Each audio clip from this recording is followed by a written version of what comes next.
So I went for another night ride. We got the MagicShine 3200 lumen on the bike, and we got the Ravemen 900 lumen on the helmet. So the Ravemen's a standalone, so batteries inside it. It's definitely not heavy. You can see, kind of get an idea of the size of it on my D3 there. So it's not super heavy. Very secure with a GoPro mount, which is excellent. I absolutely love the idea of these lights coming out compatible with GoPro mounts. The standard mounts that you're getting with the straps, they're not going to work with a full face. They're kind of encouraging you to ride with a half lid at night, which is definitely not something you want to do. So everyone knows I'm an advocate for riding full face, full time. You want a light that's compatible with that. It's not like, oh, we're going at night, so we're going a little bit softer so we can ride a half lid. It doesn't matter how soft or hard you're going, shit can happen, and if it happens, you're going to eat dirt, and the rocks don't care about your face. So that out the way, always run a full face night or day. Ravemen, clips on, GoPro mount, it's wicked. The brightness and the spread that you get from that helmet light is quite good. It's what you'd expect from a 900 lumen light. It's not overpoweringly bright. It's not going to light up your life, but it's definitely enough to light up the trail in conjunction with a good bar light. If it was just that alone, I think you'd be undergunned, which goes without saying. 900 lumens is a little bit undergunned if that's all you're running. If you really want to go fast and have fun. MagicShine 3200 light. This thing was quite good, quite impressive. It's not the power that the Gemini 4000 has, but good all the same. It's got wicked cooling setup. So if you look at it from the side, it's got all those fins to kind of channel cool air and keep the unit, from overheating, I guess. 5 LEDs inside of the setup. It does come with the Ravemen comes with a button, sorry, not this one. This is Bluetooth, so you can set it up to work off your phone or whatever. I didn't mess around with it. I didn't even look into it, to be honest. I just used the button, so I'm old school, just run what you brung kind of thing. The cable, it's long, but it's not super long, so you can't mount it too far away. I wouldn't be able to mount this battery under here without an extension for that, so not sure if they come with extensions. I didn't have an extension in the box as far as I could see.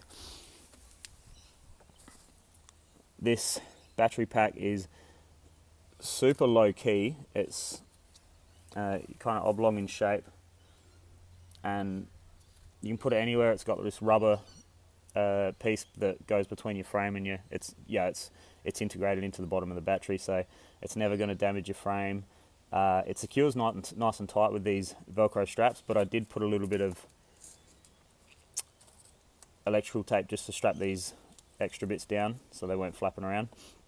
And I put some material on the frame because these buckles will dig into your paint if you don't have anything protecting them from it. So that's the only downside to that setup, is these buckles. You need to put something underneath it in order to not scratch your frame or damage your frame. But low key, you can mount that battery anywhere. It's solid. It's not going to slip around because of that rubber. Excellent setup. The light itself. So on this bar, because of this mount, so you can see, if we look at that mount, it's quite narrow and there's not really a lot of purchase there outside of what the rubber holding device does. Some technical terms there. But so what I was expecting it to do a lot of this on the ride, but it really didn't. It didn't move at all. It kept its light in the same position. It was consistent the whole ride. The power was consistent the whole ride. The bottom of the hill still had as much power as at the top of the hill, so it was excellent. Low setting was cool for riding up the hill. Plenty of shine. High setting was more than enough on the trails. Comparing it directly to the Gemini 4000, this is $250 retail. The Gemini is between $400 and $500. So you're looking at almost half the price for 3/4 of the power, and it does feel like it's about 3/4 of the power. So the Gemini light, when you turn it on full blast, it's that powerful that it almost leaks light into the shadows as well. So you're almost eliminating more or less all of the shadows in front of you, which is absolutely wicked. It makes it like daytime. This one, you still get the shadows, so you're still seeing shadows. So it was a little bit of an adjustment at the start to adjust to having that little bit of less light. But added in the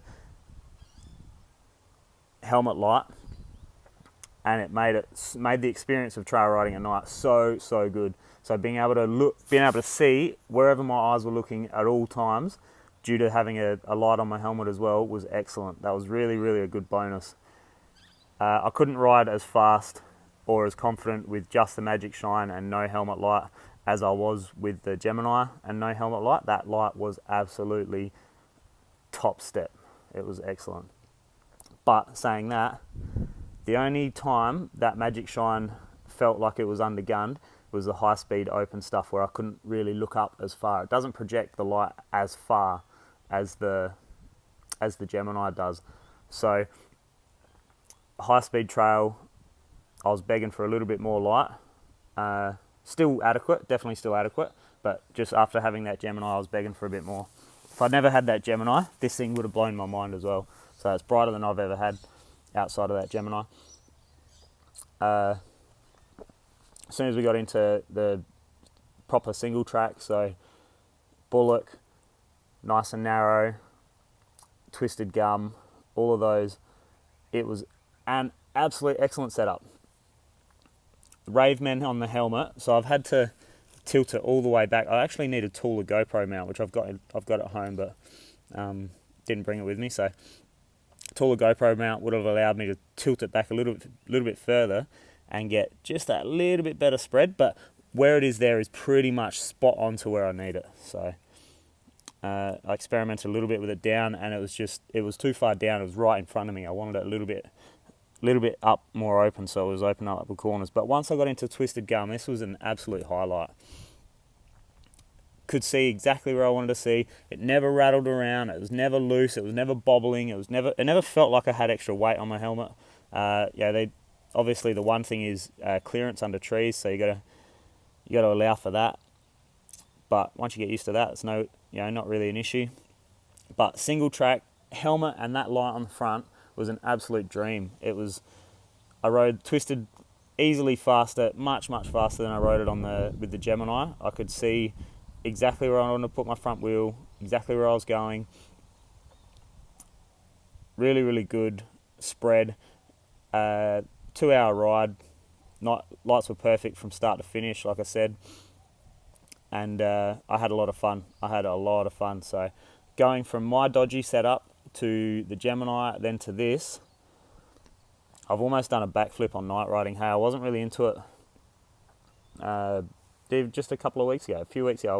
I was eager to try it. Obviously, I've night ridden before, done it heaps of times, but never really overly excited about it. And I understand that it's kind of a lot of people's only option. So these lights have changed my mind for sure.